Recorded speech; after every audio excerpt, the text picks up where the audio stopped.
Olá pessoal, tudo bem?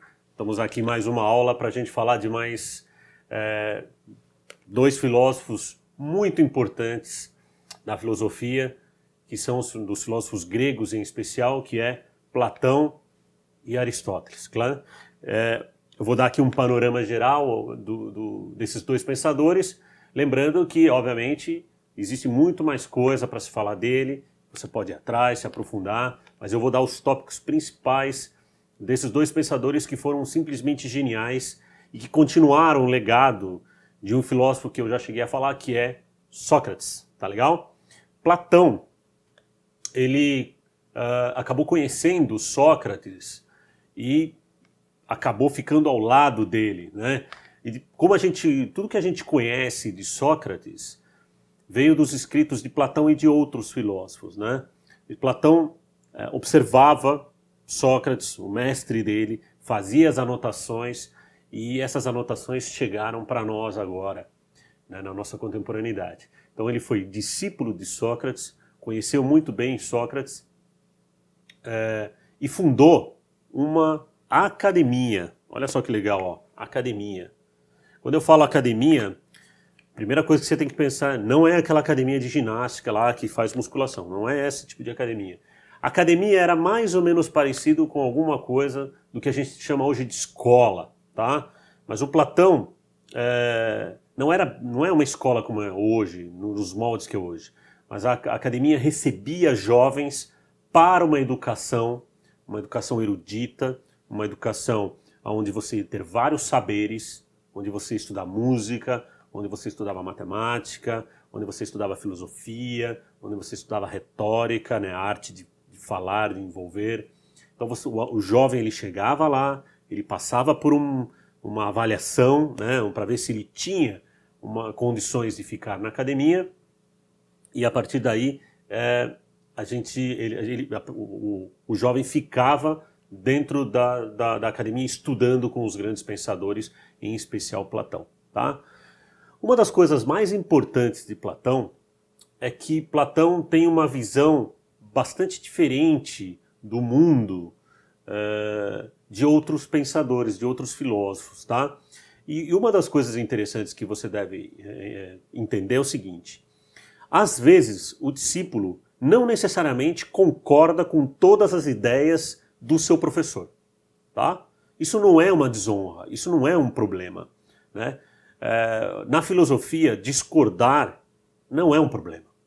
Pelo contrário, o discordar, ele põe em xeque aquilo que está estabelecido e você pode melhorar o pensamento, apurar ele, né? Então, às vezes, o discípulo ele vai numa direção contrária às ideias do seu mestre, tá? Isso não é um problema, tá legal? O Platão, ele tem uma visão dualista da realidade, né? Dualista, ou seja, para ele existem realidades que podem ser separadas, tá? Eu coloquei aqui para você o dualismo que a gente chama de dualismo platônico, né? Então o Platão ele divide a realidade no mundo sensível e no mundo inteligível, ou mundo das ideias, como as pessoas costumam encontrar em livros, tá? Mundo das ideias e o mundo sensível. E veja, o que é isso aí? Como assim dois mundos? Para Platão e para aqueles que seguem a linha de Platão, e aí você pode colocar que existem várias religiões, você vai perceber que isso daí aparece nas religiões que a gente conhece. O mundo ele é separado dentro dessas duas propostas. No mundo sensível, é o mundo das coisas, onde eu consigo tocar, onde eu consigo sentir o cheiro, onde eu consigo experimentar através dos meus sentidos, tá? Então quando eu experimento um prato de comida e eu vejo que ele está salgado, eu estou fazendo uma experiência do sensível, dos sentidos. Se eu estou vendo uma paisagem, se eu estou ouvindo uma música, eu estou fazendo uma experiência sensível. Para Platão, o mundo ele tem essa parte material das coisas. Mas o mundo também é feito de ideias, de pensamentos, tá? Então, o mundo ele também tem como outra realidade as ideias e os pensamentos. Num pensamento, podem existir coisas que não existem no mundo sensível. Por exemplo, no mundo do pensamento, existe um unicórnio que mora na Lua, por exemplo.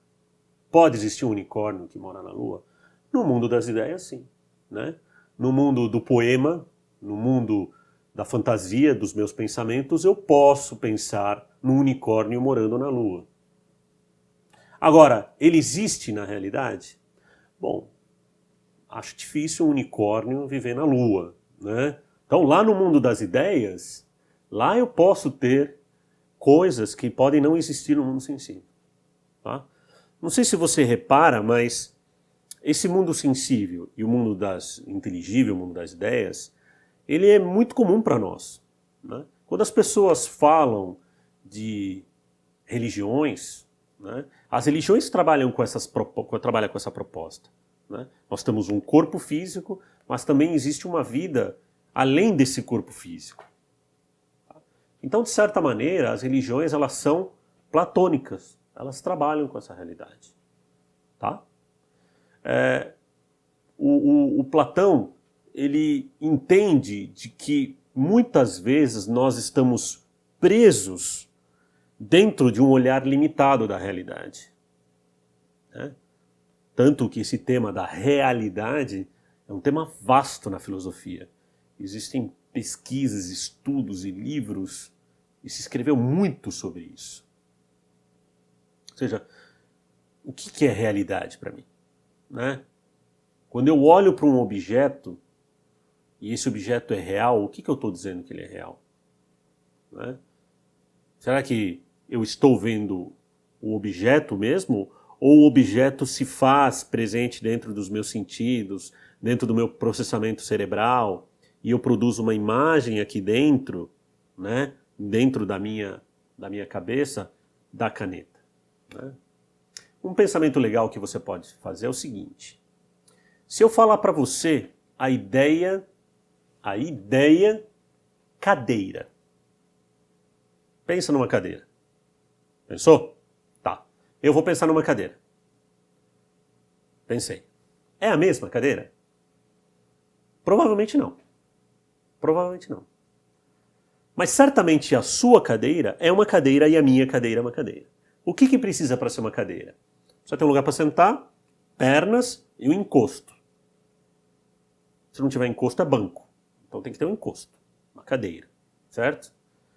Então existe uma ideia mínima de cadeira. Mas quantas cadeiras existem? Infinidade. Posso ter cadeiras de muito tipo, feitas de muitos materiais, de muitos designs, arrojados, estilosos, confortáveis, desconfortáveis. Tá vendo? Então, a ideia cavalo. Cavalo, eu sei qual que é a ideia cavalo. Ela é universal, a ideia cavalo. Todo mundo que sabe o que é cavalo entende o que é um cavalo. Mas quantos cavalos existem?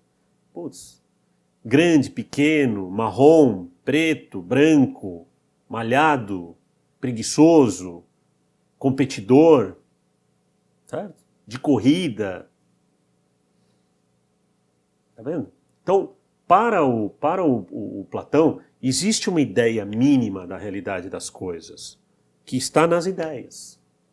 Tá? Tudo bem? A partir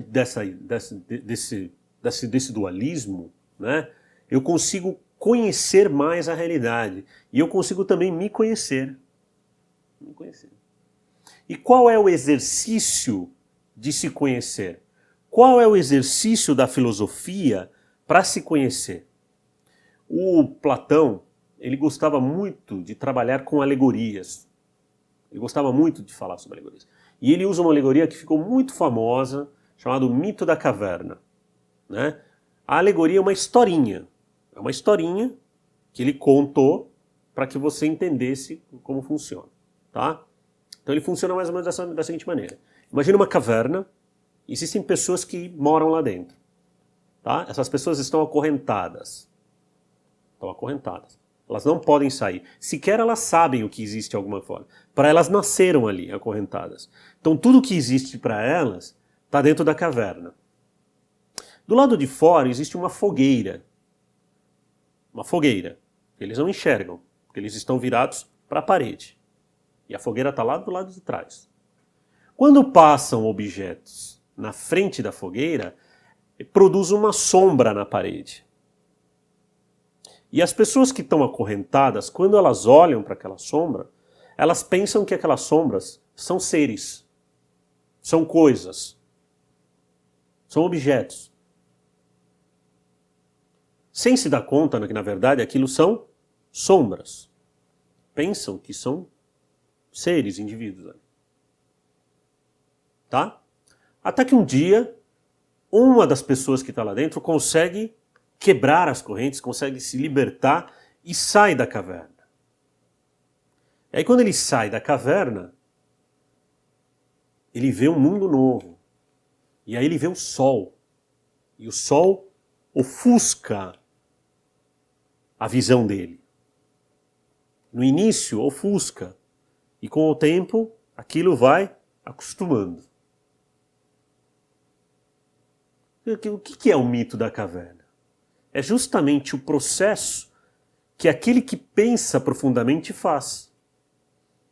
Ele sai de dentro e vê as coisas como elas são.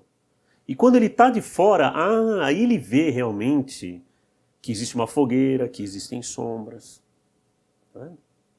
Então, o mito da caverna é uma história que você conta na filosofia para mostrar de que aquela realidade que você vê talvez não seja a realidade mesmo. Talvez exista uma realidade fora, maior, e que nós estamos presos dentro de uma realidade. Tudo bem? Tá? Então, essa é uma historinha muito conhecida, né? Depois você pode procurar mais, saber mais, né, desse mito. Ele é muito bonito e ele é uma forma de você explicar para as pessoas de que as pessoas têm que sair do pensamento comum. Elas têm que sair do pensamento do senso comum e fazer o exercício da filosofia, que é sair de fora e enxergar de fora. Tá legal? Tudo bem? Então essas são algumas das ideias de Platão, tá? Olha só que curioso, Platão foi discípulo de Sócrates. E quem é que foi discípulo de Platão? Aristóteles. Olha o nível do discípulo de Platão. Simplesmente Aristóteles, um dos maiores filósofos que já existiu. Eu gosto muito de Aristóteles. Muito, muito, muito. E eu vou hoje falar um pouquinho, mas num outro momento eu vou falar mais de Aristóteles. Tem mais coisas, tá? Que é só para você ter um panorama. Aristóteles foi discípulo de Platão, mas não concordava com essas ideias. Ele não imaginava isso. Aristóteles acreditava que a realidade estava nas coisas, que você podia olhar de dentro, separar, repartir, né? Aristóteles foi um jovem muito inteligente. Conheceu Platão na academia, estudou, e quando Platão faleceu, todo mundo achava que Aristóteles ia tomar o lugar dele. Mas não foi o que aconteceu, né? E aí Aristóteles, por não ser de Atenas, né? Atenas estava passando por certos problemas, Aristóteles acabou saindo e indo morar em outros lugares. E ele foi convidado por um rei para dar aulas ou ensinar o seu filho, que ele conheceu o menino. E ele ficou alguns anos com esse menino. Sabe como é que chama esse menino? Alexandre Magno. Simplesmente Alexandre o Grande. Um dos maiores imperadores que já pisou nesse planeta, se não o maior. Alexandre Magno, Alexandre o Grande, foi simplesmente dono de toda a Europa, Oriente Médio e Norte da África. Um dos maiores imperadores. E ele teve aulas com quem? com Aristóteles. Tá? Então Aristóteles sempre falava, né, de Alexandre, se referia a Alexandre como um jovem excepcional, né, um estrategista. Aristóteles, ele ficou fora de Atenas durante um tempo e depois acabou voltando, e quando ele voltou, ele fundou algo como se fosse uma academia, mas chamava Liceu, né? E dentro desse liceu ele acolhia jovens também para ensiná-los. E olha só que curioso o que Aristóteles fazia. Aristóteles imaginava de que uma das melhores maneiras de você pensar é você pensar fora de uma casa, fora de uma sala de aula, né? Pensar num jardim, ou num gramado, ou em algum lugar aberto. Tanto é que os alunos de Aristóteles andavam pelos jardins do liceu filosofando. Ou seja, eles eram peripatéticos. Peripatético significa aqueles que caminham e pensam ao mesmo tempo, né? Então Aristóteles gostava disso. Ele gostava de fazer filosofia ao ar livre, nos bosques, em lugares bacanas, conversando com os jovens, né? Para Aristóteles seria um horror filosofar dentro de uma sala de aula, por exemplo. Seria imperdoável para ele. Isso, tá? Aristóteles tem muita coisa para falar dele, em especial a ética aristotélica, que a gente vai falar num segundo momento. Mas Aristóteles ele não aceita muito as ideias de Platão, ele não vai pela mesma linha. Ele acha que é possível a realidade através de um conhecimento um pouco mais científico, né? Ou seja, um pouco mais bem elaborado, onde eu vou conhecer as coisas. Aristóteles se interessou muito por física, ele se interessou muito por botânica, por biologia, né? Tanto que ele é considerado um dos primeiros pensadores científicos na filosofia grega. Ele tinha um quê de ciência dentro dele, né? Ou seja, pegar um objeto, analisá-lo, olhá-lo com critério, tudo isso para ele era importante, né? Então Aristóteles, que foi discípulo de Platão, teve a oportunidade de estudar com ele, aprender, mas também discordar, que é um bom exercício, tá? A gente entende algumas coisas de Aristóteles. Aristóteles deixou uma obra bastante bacana para nós, que está acessível hoje, né?